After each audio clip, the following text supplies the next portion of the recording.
नमस्कार, hornbill TV Bharat में आपके स्वागत है। भोपाल से बड़ी खबर।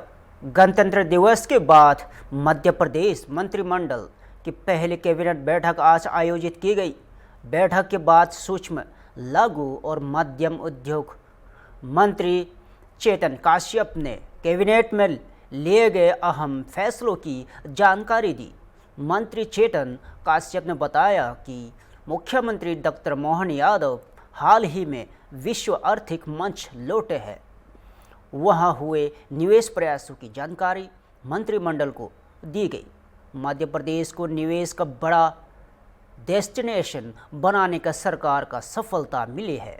विश्व आर्थिक मंच में भारत का सबसे बड़ा प्रतिनिधिमंडल शामिल हुआ था। कैबिनेट में समाज कल्याण से जुड़ी संध्या छाया सेवा भारती योजना को लेकर भी अहम निर्णय लिया गया। इसके तहत 34 कमरों में 56 बुजुर्गों के रहने की व्यवस्था की गई। इसके अलावा सरकार ने पंचमढ़ी के विकास को लेकर बड़ा फैसला लिया है। सुप्रीम कोर्ट के निर्देशों के बाद नए सिरे से पंचमढ़ी का विकास किया जाएगा ताकि इससे पर्यटन का बड़ा हब बनाया जा सके। राज्य में टाइगर की बढ़ती संख्या को देखते हुए नो टाइगर के रिजर्व बफर जोन की सुरक्षा के लिए 390 करोड़ रुपए की योजना को मंजूरी दी गई। जल संसाधन विभाग की 2 बड़ी सिंचाई परियोजनाओं को भी हरी झंडी मिली है, जिससे हजारों हेक्टेयर क्षेत्र में सिंचाई सुविधा बढ़ेगी। वही युवाओं को रोजगार को बढ़ावा देने के लिए राज्य सरकार के निर्देश विदेश रोजगार योजना का नाम बदलकर अब निवेश योजना कर दिया गया है। इसके तहत युवाओं को विदेश जाने आने का खर्चा सरकार उठाएगी।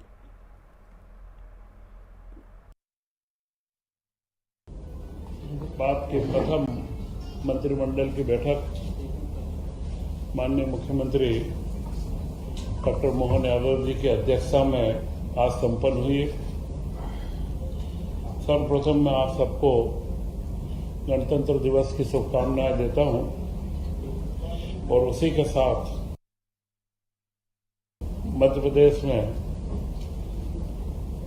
जो हमारी सरकार है वह बहुत तेज गति से आगे बढ़ रही है और मुख्यमंत्री जी ने वर्ल्ड इकोनॉमिक फोरम की यात्रा में जो वो होकर के आए हैं उससे मंत्रिमंडल के साथियों को अवगत कराया है।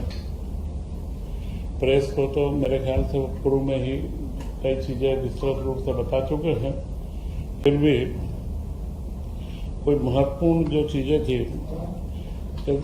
विश्व आर्थिक मंच पर भारत का सबसे बड़ा दल इस बार गया और मध्य प्रदेश में मुख्यमंत्री मोहन यादव जी के नेतृत्व में कई नए आयाम मध्य प्रदेश के लिए खुले हैं। वे सबसे महत्वपूर्ण है, वे स्पेस टेक नीति में हो, चाहे हमारे सर्वर के अंदर हो, गूगल से, एनवीडिया से, लॉजिकल पार्क के लिए, ऐसे कई विभिन्न आयामों में जो पिछले 2-3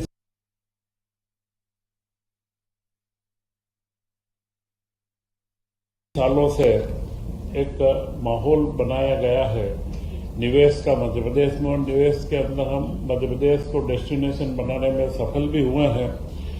आज उसी का परिणाम है कि हम लोग एक नई गति के साथ में और विश्व के मंच के ऊपर भी अपने आप को प्रस्तुत कर पा रहे हैं। आज की इस बैठक के पूर्व ही एक बड़ा महत्वपूर्ण कार्यक्रम जो मुख्यमंत्री जी ने 2 दिन पहले करा, संध्या छाया, यह सेवा भारती के माध्यम से लगभग इसमें 34 कमरे हैं और 56 वृद्धजनों के रहने की व्यवस्था है। यह ओल्ड एज पे होम की योजना मध्य प्रदेश में सर्वप्रथम प्रारंभ की गई है। यह एक सामाजिक सरोकार वाली बड़ी महत्वपूर्ण योजना है और इसकी एक महती आवश्यकता लंबे समय से थी। इसका शुभारंभ मध्य प्रदेश में मुख्यमंत्री के द्वारा किया गया।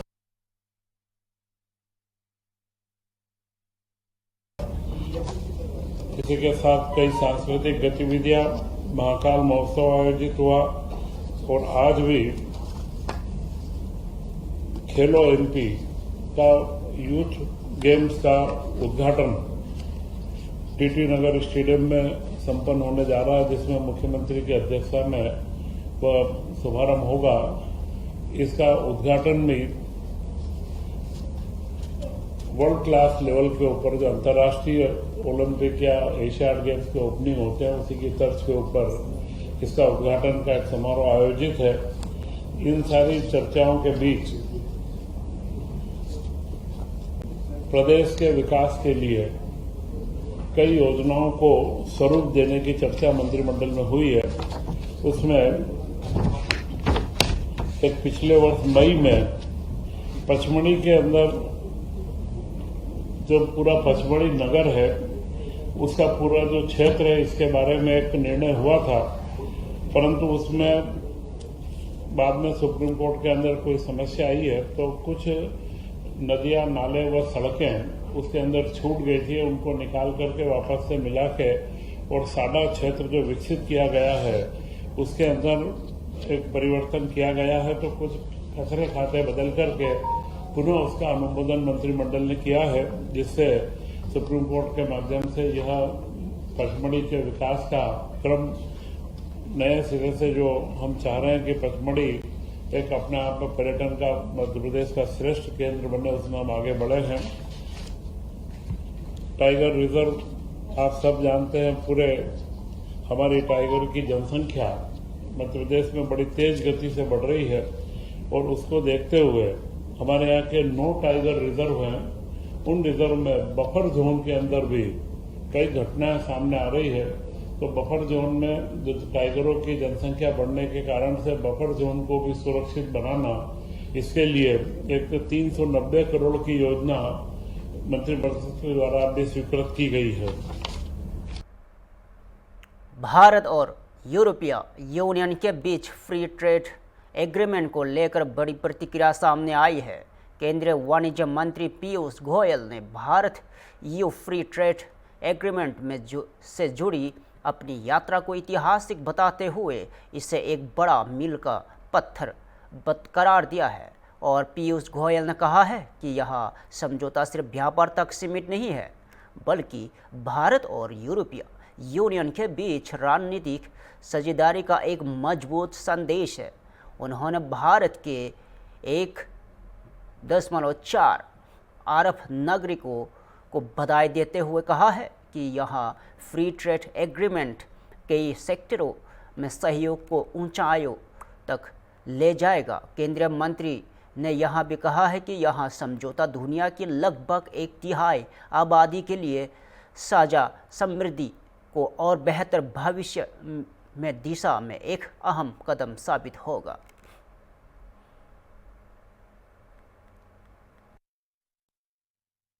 Thank you, Vikram. And I'd like to begin by congratulating 1.4 billion brothers and sisters in India. 140 crore देशवासियों को बधाई देना चाहूँगा। Just like Foreign Secretary just articulated in great detail, this visit is extraordinary. It goes far beyond a free trade agreement. It goes far beyond the humongous potential that is being unlocked with the free trade agreement. It is truly a statement of deep partnership and the strategic intent of the European Union and India coming together in a multitude of areas to strengthen our partnership, to work together for the shared prosperity and a better future for 1/3 of humanity. It is a reflection that when 25% of global trade decides to strengthen the strategic partnership, including with the free trade agreement, it unlocks the doors to defense cooperation, greater investments, to cooperation in the field of innovation and science, to further integration of financial markets. And therefore, I would term this visit, as very rightly pointed out by the Honorable Foreign Secretary, as a game-changing and transformational visit in terms of the strategic partnership between European Union and India. And therefore, I think congratulations are in order to Honorable Prime Minister Shri Narendra Modi ji, to Her Excellency Ms. Ursula von der Leyen, the President of the European Commission, and His Excellency Mr. Antonio da Costa, the President of the European Council. They have provided visionary leadership, which has further been strengthened with colleagues from almost all parts of government in both the European Union and India. Everybody playing their role to prepare the roadmap and lay the foundation for a very powerful economic, geopolitical, and strategic partnership of the 21st century. Uttarakhand के प्रमुख मंदिरों से प्रवेश नियमों को लेकर एक अहम कदम उठाया गया है। श्री बद्रीनाथ केदारनाथ मंदिर समिति यानी BKTC के अध्यक्ष हेमंत द्विवेदी ने कहा है कि राज्य के बड़े मंदिरों के प्रशासक और पुजारी मंदिरों की पवित्रता बनाए रखने के लिए प्रवेश पर प्रतिबंध के समर्थन में है। हेमंत द्विवेदी ने बताया है कि आगामी BKTC बैठक में समिति के अधिकार क्षेत्र में आने वाले सभी 47 मंदिरों में गैर हिंदुओं के प्रवेश पर प्रतिबंध बढ़ाने का प्रस्ताव रखा जाएगा। उन्होंने कहा है कि यह प्रस्ताव श्री बद्रीनाथ और केदारनाथ धाम में पहले से लागू व्यवस्था को और मजबूत करने की दिशा में एक कदम होगा। मंदिर समिति का मानना है कि इस फैसले से धार्मिक मर्यादाओं और पवित्र परंपराओं की रक्षा सुनिश्चित की जा सकेगी।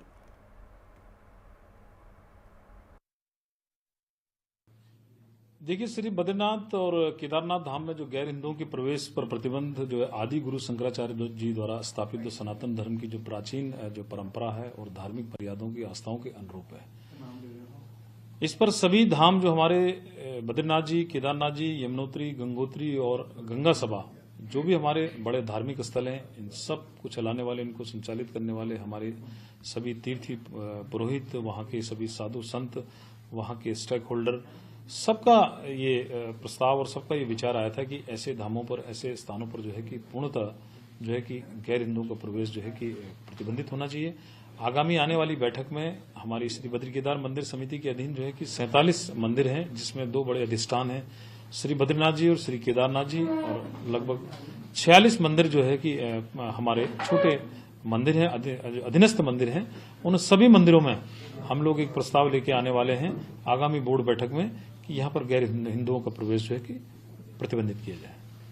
सर, उत्तराखंड में सिखों के तीर्थ स्थल जैसे नानक मता, रीटा साहिब जी, ये अन्य है, तो जिनमें की जो सिखों के पवित्र तीर्थ स्थल हैं जहाँ पर हिंदू भी जाते हैं, उनके लिए आपका क्या रुख?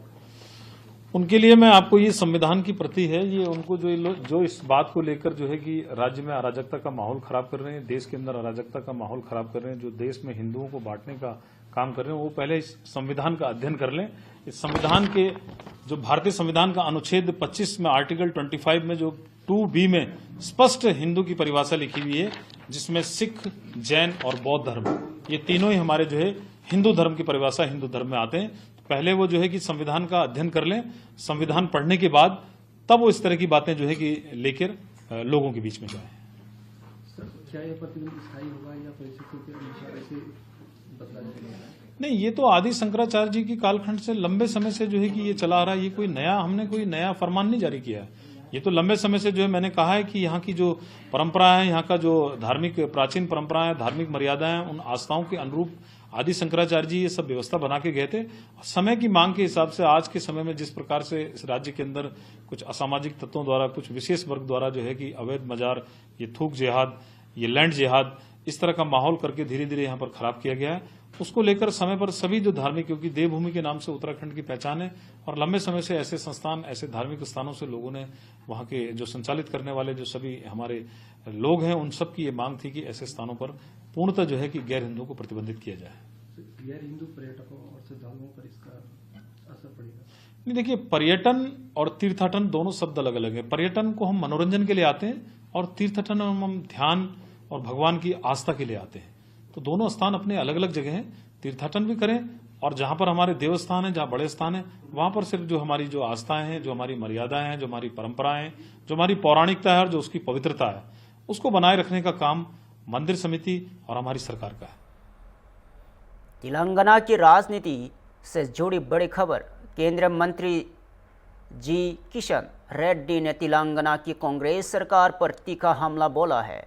जी किशन रेड्डी ने आरोप लगाया है कि साइट विजिट के दौरान पारदर्शिता पूरी तरह से गायब हो रही है। उन्होंने कहा है कि ना तो कांग्रेस और ना ही बीआरएस को सिंगरेनी कोल से जुड़े मुद्दों पर टिप्पणी करने का कोई अधिकार है। केंद्रीय मंत्री ने सिंगरेनी कोल कंपनी की बढ़ती वित्तीय चुनौतियों पर भी चिंता जताई। रेड्डी ने के मुताबिक सिंगरेनी इस वक्त गंभीर आर्थिक संकट से गुजर रही है। उन्होंने आरोप लगाया है कि तेलंगाना सरकार पर सिंगरेनी कोल का करीब 47,000 करोड़ रुपए बकाया है, जो कंपनी की हालत बिगड़ने की एक बड़ी वजह है।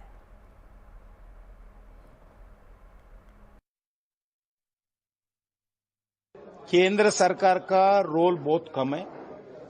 हम 49% रहने के बाद भी लगातार इस 50 साल से केंद्र सरकार का कोई से नहीं है इसमें। और अलग अलग कंपनीज, देश में अलग अलग पीएसयूज है, कोल कंपनीज, अलग अलग टेंडर्स हर रोज करते रहते हैं। टेंडर में क्या प्रोविजन लगाते हैं केंद्र सरकार से पूछते, परमिशन भी नहीं लेते, इंक्लूडिंग माई कंपनीज। मैं मिनिस्टर रहने के बाद भी हमारा पीएसयूज अलग अलग निर्णय लेते हैं। मगर एक ही है, जो साइट विजिट करने का जो नियम ये लोग लगाया, ये गलत नहीं है। साइट विजिट करने का नियम रखना चाहिए, मगर साइट विजिट जो भी करते हैं उसको सर्टिफिकेट देने का जिम्मेदारी कंपनी का रहते हैं। मगर आपको देता है, नहीं देते, इनको देता हूं, इनको नहीं देता हूं, दूसरों को देता हूं, इसमें कोई पार्शियलिटी दिखाने का जरूरत नहीं है। मगर इधर कांग्रेस सरकार ने पार्शियलिटी दिखा रहे। 17 लोग अभी तक साइट विजिट किया है, एक भी साइट विजिट का सर्टिफिकेट अभी तक इश्यू नहीं किया। मगर बीच में से पूरा टेंडर जो प्रोसेस है वो भी बंद किया, वो अलग बात है। मगर कांग्रेस सरकार आने के बाद भी ये करप्शन का सिलसिला चला है। 12% तक गए। छोटे छोटे ट्रांसपोर्ट कॉन्ट्रैक्ट हो, छोटे छोटे इक्विपमेंट सप्लाई हो, सभी जगह 12% सिस्टम सिंगरेन में हुआ। और उससे पहले जब टीआरएस पार्टी सत्ता में थे, जब भी लगभग सभी टेंडर्स में यही सिलसिला चला है। इसलिए टीआरएस पार्टी को, केसीआर को, कांग्रेस पार्टी को सिंगरेनी के बारे में कोई बोलने का अधिकार नहीं है। सिंगरेनी आज को पूरा इकोनॉमिकल क्राइसिस में है। लगभग 47,000 करोड़ रुपीस सिंगरेनी को तेलंगाना सरकार देना है। इसमें लगभग 32 to 35,000 करोड़ बीआरएस के जमाने का है। अभी कांग्रेस सरकार आने के बाद भी वही सिलसिला चल रही है। इसलिए केंद्र सरकार की ओर से हमारे को ज्यादा अधिकार न रहने के बाद भी हम अलग अलग समय पर सुझाव देते हैं, क्योंकि हमारा कोल इंडिया बहुत एक्सपर्टाइजेशन है इसी कोल माइनिंग के सिस्टम में। इसलिए हमें कोल इंडिया के द्वारा समय समय पर सिंगरेनी को हम कास्ट कटिंग कैसा करना चाहिए, कैसा टेक्नोलॉजी बढ़ाना चाहिए, अलग अलग समय पर हम दिया है। आज भी 2 ऑफिसर्स दिल्ली से आके हमारे सरकार के तरफ से, केंद्र सरकार की तरफ से सिंगरेनी के ऑफिसर से मिले हैं। दूसरा विषय है, आज सिंगरेनी जो सिंगरेनी कोल का सेल कास्ट है वो रेट बहुत बड़ा है, ज्यादा है।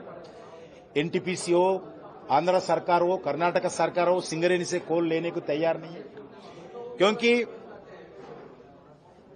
क्वालिटी ठीक नहीं है, कॉस्टली भी है।